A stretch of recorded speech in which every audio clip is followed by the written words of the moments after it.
So hole band aunty ಮಾಡಿದ ಅಡುಗೆ ತಿನ್ಕೊಂಡು ಇನ್ನೂ ಕಂಟಿನ್ಯೂ ಮಾಡಿಕೊಂಡು ಆಮೇಲೆ ಶೋಸ್ಗೆಲ್ಲ ಬರೋರು, ಎನ್ಕರೇಜ್ ಮಾಡೋರು, ಅಕ್ಕಪಕ್ಕ ಮನೆಗೆ ಹೋಗಿ ನೋಡಿ ಇವನು ಹಾಡ್ತಾ ಇದ್ದಾನೆ ಇವತ್ತು ಅಲ್ಲಿಗೆ ಹೋಗಿ ಅಂತ ಅಡ್ವರ್ಟೈಸ್ಮೆಂಟ್ ಕೊಡೋರು. So nice. ಎಲ್ಲ ಥರದ್ರಲ್ಲೂ I mean I am wonderful. 15 ವರ್ಷ ಆಯಿತು, we don't have a photograph with you ಅಂತ ಬಂದೆ.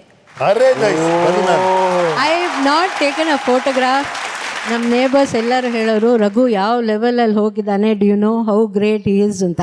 ಒಂದಿನ ಜೋಕ್ ಆಗು ಆಸ್ಟ್ ಫೋಟೋಗ್ರಾಫ್ ಎಲ್ಲ ಬೇಡವಾ ನಿಮಗೆ ಅಂತ. ಯಾವ ಸೀಮೆಗೆ ಸರ್ದಾರ ಅನ್ನೋ ಥರ ನಾನು ನೋಡ್ತಾ ಇದ್ದೆ. ಥ್ಯಾಂಕ್ ಗಾಡ್ ಈ ಥರ ಎಲ್ಲ ಅಡೇಷಿಯಸ್ ಆಗಿ ಮಾಡಿ ಕೂಡ he has respect for us. We behave well because we wanted the rent, nothing. We had a loan to clear and 2 daughters. That's the only reason I was very nice in all ways. ನಮ್ಮ ಮನೆಗೆ ಒಂದು door number ಇದೆ ಅಂದರೆ post office ಕೊಡ್ತಾರೆ, ಮನೆಗೆ ಒಂದು address ಇದೆ ಅಂದರೆ Raghu gave it. So nice. So Raghu ಮನೆ ಓನರ್ ಅಂತ ನಮಗೆ ಒಂದು ಅಡ್ರೆಸ್ ಇತ್ತು. So nice. ಥ್ಯಾಂಕ್ ಯು ಮಾ. Thank you. One more thing, sir. ಹೇಳಿ sir. I am so proud of him. He doesn't want to leave the house even after marriage. Sir ಆ ಮನೆ ಬಿಡಕ್ಕಲ್ಲ sir, ಅಕ್ಕಪಕ್ಕ ಅಷ್ಟು ಚೆನ್ನಾಗಿದೆ.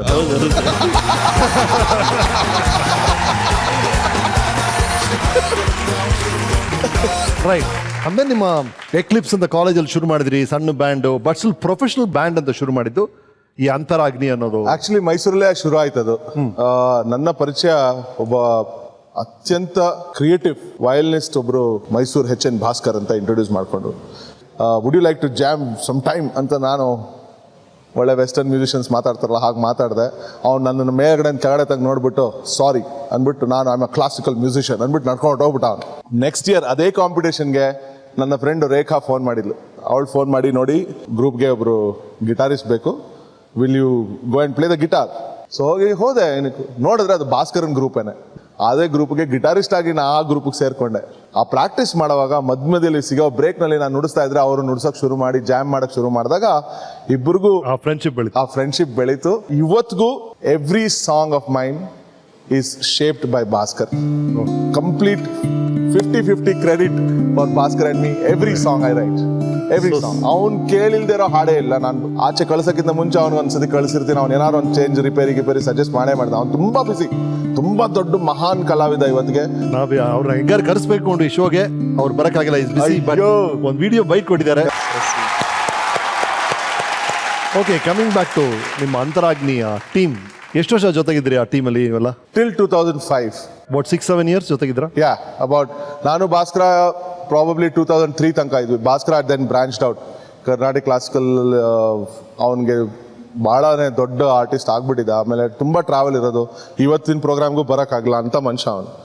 ಸೊ ಅಷ್ಟೊತ್ತಿಗೆ ಇನ್ನೊಬ್ರು ವಯಲಿನಿಸ್ಟ್ ಸಿಕ್ಕಿದ್ರು, ಮನೋಜ್ ಜಾರ್ಜ್ ಅಂತ ವಯಲಿನಿಸ್ಟ್. ಇವತ್ತಿಗೆ ಬಹಳ ದೊಡ್ಡ ಆರ್ಟಿಸ್ಟು, ಕೇರಳದಿಂದ ಬಂದವರು, ಇಲ್ಲೇ ಬೆಂಗಳೂರಲ್ಲಿ ಇದ್ದಾರೆ. But he is now name in himself. ತುಂಬಾನೇ ಒಳ್ಳೆ ಮನೋಜ್ ಜಾರ್ಜ್ ಅಂಡ್ 4 strings ಅಂತ ಒಂದು ಬ್ಯಾಂಡ್ ಇಟ್ಕೊಂಡು ಬಹಳ ಒಳ್ಳೆ ಮ್ಯೂಸಿಷಿಯನ್. ಈಗ ಮ್ಯೂಸಿಕ್ ಡೈರೆಕ್ಷನ್ ಕೂಡ ಮಾಡ್ತಿದ್ದಾರೆ. ಅಂಡ್ ಈ ಫಸ್ಟ್ ರೆಕಾರ್ಡಿಂಗ್ ಯಾವಾಗ ಆಯ್ತು ರಘು? ಈ ತರ ನಿಮ್ಮ ಹಾಡನ್ನ ರೆಕಾರ್ಡ್ ಮಾಡ್ತೀರ ಅಂತ ಹೆಂಗ್ ಶುರು ಆಯ್ತು? June 6, 1999. ಈ ಡೇಟ್ ತುಂಬಾ ನನ್ನ ಲೈಫ್ನಲ್ಲಿ ಇಂಪಾರ್ಟೆಂಟ್. ಯಾಕೆಂದ್ರೆ ಅವತ್ತಿನ ದಿವಸ ನಾನು ಒಬ್ಬ ಮಹಾನ್ ವ್ಯಕ್ತಿನ ಮೀಟ್ ಮಾಡಿದೆ. ರವೀಂದ್ರ ಕಲಾಕ್ಷೇತ್ರ ಹಿಂಭಾಗದಲ್ಲಿರೋ ಒಂದು ಓಪನ್ ಏರ್ ಥಿಯೇಟರ್ ಇದೆ, ಸಂಸಾ ಅಂತ. ಅಲ್ಲಿ ಒಂದು ವರ್ಲ್ಡ್ ಎನ್ವೈರ್ಮೆಂಟ್ ಡೇ ಸೆಲೆಬ್ರೇಷನ್ ನಡೀತಾ ಇತ್ತು. ಅಲ್ಲಿಗೆ ಪರ್ಫಾರ್ಮ್ ಮಾಡೋದಕ್ಕೆ ಒಂದು ಆಪರ್ಚುನಿಟಿ ಸಿಕ್ತು. 20 minutes ಪರ್ಫಾರ್ಮೆನ್ಸ್ ಸ್ಲಾಟ್. ನಾವು ಅದೇ same thing again, Carnatic classical based compositions. ನಾನು ಭಾಸ್ಕರ ಪರ್ಫಾರ್ಮ್ ಮಾಡಿ ಸ್ಟೇಜಿಂದ ಇಳಿತಾ ಇದ್ದೀವಿ. ಅಲ್ಲಿ ಒಬ್ರು ನಿಂತಿರು, ಬ್ರಿಲಿಯಂಟ್ ಮ್ಯೂಸಿಕ್ ಅಂತ ಅವರೇ ಬಂದು ಮೀಟ್ ಮಾಡಿ, you should record this music and release a CD ಅಂತಲ್ಲ. ಅಯ್ಯೋ, I have just started playing music. ಈಗ ನಮ್ಮ ಹತ್ರ ಅಷ್ಟೊಂದೆಲ್ಲ ಐಡಿಯಾ ಇಲ್ಲ, ಜೊತೆಗೆ ಅಷ್ಟೊಂದು ಹಣನೂ ಸಂಪಾದನೆ. ಹೇ, what does it take to record album ಅಂತ. ಆಲ್ಬಮ್ ಗೊತ್ತಿಲ್ಲ, ಬಟ್ ಆಲ್ಬಮ್ ರೆಕಾರ್ಡಿಂಗ್ ಮಾಡೋಕ್ಕಿಂತ ಮುಂಚೆ ಒಂದು ಡೆಮೋ ಅಂತ ಒಂದು ರೆಕಾರ್ಡ್ ಮಾಡಬೇಕಾಗುತ್ತೆ. ರೆಕಾರ್ಡ್ ಲೇಬಲ್ಸ್ಗೆಲ್ಲ ತೋರಿಸೋದಕ್ಕೆ ಒಂದು 30-40 ಸಾವಿರ ಆಗ್ಬೋದೇನೋ ಅಂತಂದ್ರೆ ಅಂದಾಜ್ನಲ್ಲಿ ಫಿಗರ್ ಹೇಳಿದ್ದೆ. ಒಂದು ವಾರ ಆದಮೇಲೆ ಆಫೀಸ್ನಲ್ಲಿ ನನಗೆ ಒಂದು ಫೋನ್ ಬಂತು. ನೋಡಿದ್ರೆ it was this particular person. ಅವ್ರ ಹೆಸರು ಹರಿಹರನ್ ಅಂತ. ಅವ್ರ ಮನೆಗೆ ಕರೆದ್ರು ನನಗೆ. So I went. ಊಟ ಇದೆಯಲ್ಲ ಅಂತ ಹೋದೆ. ಅವಾಗೆಲ್ಲ ಬ್ಯಾಚುಲರ್ ಡೇ ಅಲ್ಲ, ಅಡುಗೆ ಎಲ್ಲ ಬೇರೆ ಮನೆ ಊಟ ಸಿಕ್ಕರೆ ಭಾಳ ಖುಷಿ. ಸೊ ಹೋದೆ, ಗಿಟಾರ್ ಎತ್ಕೊಂಡು ಹೋದೆ. ಆಮೇಲೆ ಫ್ರೆಂಡ್ಸ್ ಮುಂದೆ ಎಲ್ಲ ಹಾಡಿ ಅಂತ ಹೇಳಿ ಹಾಡಿಸಿದ್ರು. ಎಲ್ಲರೂ ಅಪ್ರಿಷಿಯೇಟ್ ಮಾಡಿದ್ರು. ಊಟ ಮಾಡಿದೆ. ಹೊರಗಡೆ ಚಪ್ಪಲಿ ಹಾಕೊಂಡು ಹೊರಡಕ್ಕೆ ಅಂತ ಹೋದಾಗ ಅವ್ರ ಮಗ ಬಂದು ನನಗೆ ಈ gave me a greeting card which said thank you. ಆ ಕಾರ್ಡ್ ತೆಗೆದು ನೋಡಿದೆ, ಅದರಲ್ಲಿ ಒಂದು ಚೆಕ್ ಆಫ್ 30,000 rupees. ನಾನು ಇದೇನಿದು ಅಂತ ಕೇಳಿದೆ. So then he said, you are talking about recording a demo ಅಲ್ಲ, ಹೋಗಿ ರೆಕಾರ್ಡ್ ಮಾಡು. ವಾವ್. ನನ್ನ story is full of lovely people, beautiful people who have come and change my life. So nice. Course ನಿಮ್ಮ ಹರಿಹರನ್ ಅವರು ನಿಮ್ಮ ಬಗ್ಗೆ ಏನು ಹೇಳಿದ್ದಾರೆ ನಮ್ಮ ವೀಕೆಂಡ್ ಟೆಂಟಲ್ಲಿ ಕೇಳಿ. ಅವತ್ತು ರೆಕಾರ್ಡ್ ಮಾಡಿದ ಡೆಮೋ ನಾನು ಬೆಲ್ಜಿಯಮಲ್ಲಿ ಇದ್ದಾಗ ಆ ರೇಡಿಯೋ ಸ್ಟೇಷನಲ್ಲಿ ಪ್ಲೇ ಆಗಿ ಆ ರೇಡಿಯೋ ಸ್ಟೇಷನ್ನಿಂದ ಸಿಕ್ಕಿದ ಪ್ರಶಂಸೆಯಿಂದ ಹಿಡಿದು ಅವತ್ತು ನಾನು ಕೆಲಸ ಬಿಟ್ಟು ಮ್ಯೂಸಿಷಿಯನ್ನೇ ಆಗಬೇಕು ಅಂತ ಕಾರಣ ಆಗಿದ್ದು ಆ ಪರ್ಟಿಕ್ಯುಲರ್ ಡೆಮೋ, ಈ ಪರ್ಟಿಕ್ಯುಲರ್ ಮನುಷ್ಯ. ರೈಟ್, ಈ ಥರ ರೆಕಾರ್ಡಿಂಗ್ ಮಾಡಿದ್ರಿ, ಮಧ್ಯದಲ್ಲಿ ಒಂದು ಬ್ಯಾಂಡ್ ಎಲ್ಲ ಮಾಡಿದ್ದೀರಾ. ಪ್ರೊಫೆಷ್ನಲ್ ಆಗಿ ಮ್ಯೂಸಿಕ್ನ ತಗೋಬೇಕು ಅಂತ ಶಿಫ್ಟ್ ಆಗಿದ್ದ ಪಾಯಿಂಟ್ ಎಕ್ಸಾಕ್ಟ್ ಆಗಿ ಯಾವಾಗ? ಸ್ಮಿತ್ ಕ್ಲೈನ್ ಬೀಚ್ ಮೇಲೆ ಕೆಲಸ ಮಾಡ್ತಿರುವಾಗಲೇ ನನ್ನ ಟ್ರೈನಿಂಗ್ಗೆ ಅಂತ ಬೆಲ್ಜಿಯಮ್ಗೆ ಕಳಿಸೋರು. ಸೊ ಟ್ರೈನಿಂಗ್ ಪೀರಿಯಡ್ ಆಗ್ತಿರೋ ಅದು ಪ್ರಾಬ್ಲಿ 1 month Right. ಟ್ರೈನಿಂಗ್ ಅಷ್ಟೇನೆ. ಸಂಡೇ ಸ್ಯಾಟರ್ಡೇ ಏನು ಮಾಡೋಕ್ಕೆ ಕೆಲಸ ಇರ್ತಿರಲಿಲ್ಲ. ಸೊ ಅಲ್ಲಿ ಹಾಡು ಹೇಳೋದು. ಒಂದು ದಿವಸ ಮನೆ ಓನರ್ ಅವರು ಯಾವ ಸಿ ಡಿ ಪ್ಲೇ ಮಾಡ್ತಾ ಇದ್ರಿ ಅಂತ ಕೇಳಿದ್ರು. ಆ ಸಿ ಡಿ ನಾನೇ ಹಾಡ್ತಾ ಇದ್ದೆ. ಅದು ಇಸ್ ಇಟ್ ಯೂ ಸಿಂಗಿಂಗ್ ಅಂತೆಲ್ಲ ಭಾಳ ಆಶ್ಚರ್ಯಪಟ್ಟರು. ಅವ್ರು ಹೇಳಿದೆ ಈ ಥರ ಹಾಡ್ತೀನಿ, ಮ್ಯೂಸಿಕ್ಕು ಮಾಡ್ತಾ ಇದ್ದೆ, ಈಗ ಕೆಲ್ಸಕ್ಕೆ ಬಂದಿದ್ದೀನಿ ಅಷ್ಟೇನೆ ಅಂತ. ನನಗೆ ಅವತ್ತು ಗೊತ್ತಾಗಿದೆ ಅವರು ಒಂದು ಬೆಲ್ಜಿಯಂ ಟೆಲಿವಿಷನ್ನಲ್ಲಿ ಕೆಲಸ ಮಾಡ್ತಾರೆ ಅಂತ. ಸೊ ಹಾಗಾಗಿ ಅವ್ರಿಗೆ ಮೀಡಿಯಾನಲ್ಲಿ ಕನೆಕ್ಷನ್ಸ್ ಜಾಸ್ತಿ ಇತ್ತು ಅನ್ಸುತ್ತೆ. ಸೊ ರೆಕಾರ್ಡಿಂಗ್ ಇದೆಯಾ ಅಂತ ಕೇಳಿದ್ರು. ಸೊ ಅವಾಗ ಹರಿಹರನ್ ಅವ್ರು ಕೊಟ್ಟಿದ್ದ ದುಡ್ಡಲ್ಲಿ ರೆಕಾರ್ಡ್ ಮಾಡಿದ್ರು ಡೆಮೋನ ನಾ ಅವ್ರಿಗೆ ಕೊಟ್ಟೆ C D. So next weekend ನನಗೆ ಬ್ರಸಲ್ಸ್ಗೆ ಹೋಗ್ತಾ ಇದ್ದೀವಿ, ರೆಡಿಯಾಗಿರು ಬೆಳಗ್ಗೆ ಅಂತ ಹೇಳಿದ್ರು.